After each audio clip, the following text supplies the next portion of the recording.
Lagu My Way mengiringi video narasi kali ini. And now the end is near, and so I face the final curtain. Sahabat semua, di dalam bernegara tentunya bukan hanya politik isinya, namun ada juga masalah ekonomi, ideologi, pertahanan, budaya, sosial, dan keamanan. Di dalam bernegara bukan melulu memfokuskan kepada siapa yang nanti akan jadi presiden 2024. Partai apa, mengusung siapa. Namun, memahami keekonomian sangatlah penting.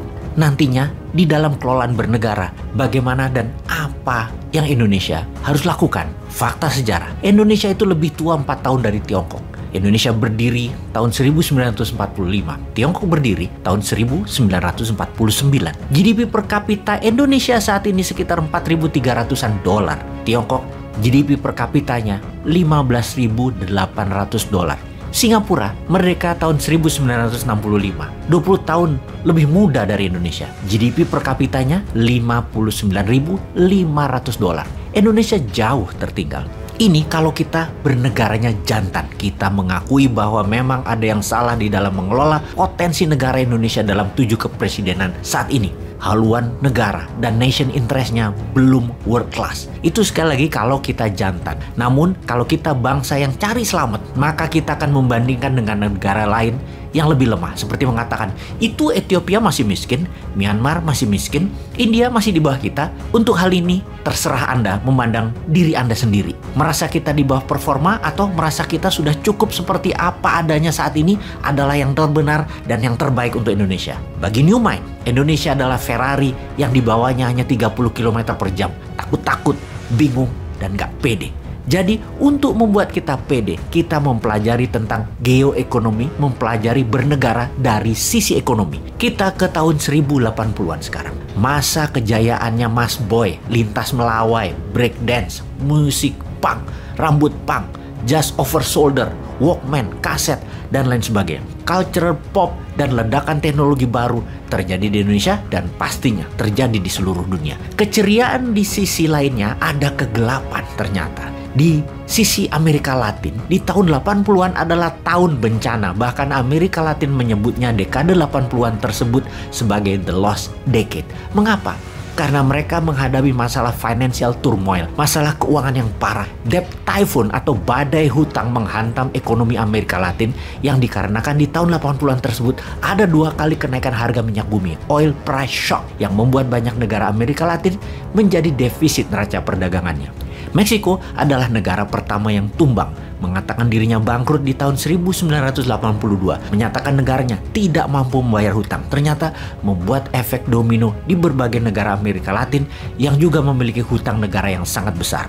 Kemudian Brasil menyatakan dirinya bangkrut. Kemudian Chile, Argentina, Kolombia, Venezuela satu persatu ambruk seperti domino. Mereka menghadapi resesi yang dalam, hutang yang menggunung, inflasi yang tinggi, pengangguran meningkat tajam, dan ekonomi yang lambat tumbuhnya bahkan tidak tumbuh. Kita fast forward 3 dekade kemudian. Masa kini, apakah sejarah akan berulang? Kita melihat negara sekitar dunia kita sekarang ini, negara berkembang saat ini banyak yang sedang berjuang berat menghadapi sovereign debt atau krisis menghadapi hutang negara. Salah satunya adalah Sri Lanka.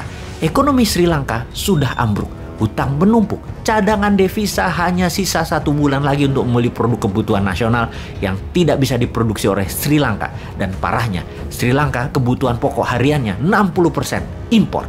Ini semua terjadi karena Sri Lanka mismanagement mengelola potensi negaranya. Mereka membelanjakan lebih besar dari pendapatan negaranya.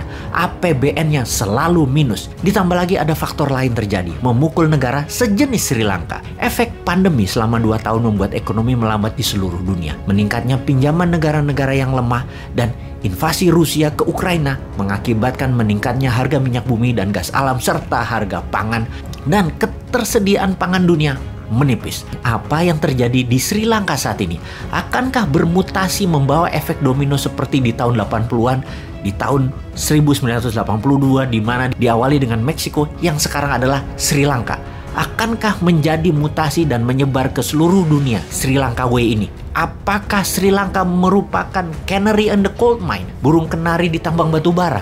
Ini adalah kalimat idiom yang artinya early warning atau peringatan awal akan tanda bahaya. Burung kenari adalah burung yang sering berbunyi di awal tambang batu bara dieksplor yang menandakan kemungkinan bahaya efek sulfur dan kerusakan lingkungan karena batu bara tersebut. Kita ke 9 hari sebelum Rusia menyerbu Ukraina, yaitu tanggal 15 Februari 2022, di mana World Bank memperingati dunia bahwa hutang negara-negara berkembang dalam kondisi krisis karena efek pandemi dan slowdown ekonomi. World Bank menyebutkan 70 negara yang berpotensi menjadi negara paria, negara setengah gagal bayar hutang. 70 negara low income country. Total beban bunganya saja terakumulasi hampir 1.000 billion dolar di tahun 2022 ini. Yang dalam 9 hari setelah pengumuman tersebut, Rusia serang Ukraina yang menyebabkan harga minyak naik.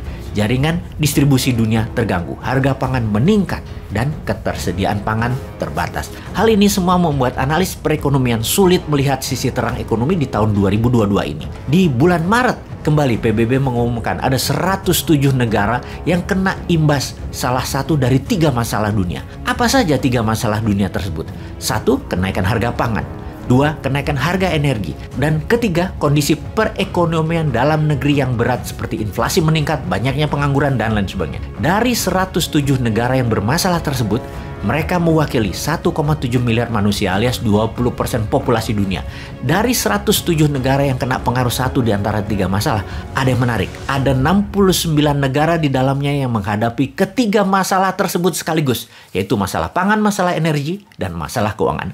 Jadi 69 negara tersebut bisa seperti Sri Lanka, yaitu 25 negara ada di Afrika, 25 negara ada di Asia Pasifik, dan 19 negara di Amerika Latin.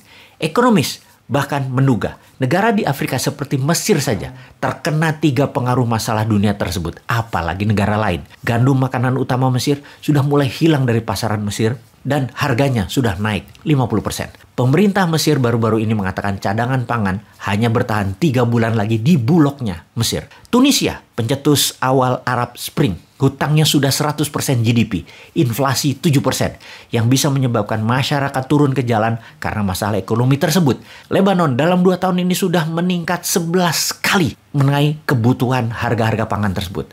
Kemudian mata uang Lebanon, pound, turun nilainya hingga tinggal 10% dan hutang negara tersebut 360% dari GDP. Parahnya lagi, Lebanon pengimpor gandum 80% dari Ukraina yang sekarang nol. Tidak ada supply lagi, Lebanon sudah kekurangan pangan. Cerita tadi akan terus panjang, data akan terus bertambah. Namun, moral of the story-nya, apakah Indonesia melihat peluang di sini? Apakah kita bisa menjadi negara global player? Apakah kita masuk negara yang bermasalah sebentar lagi?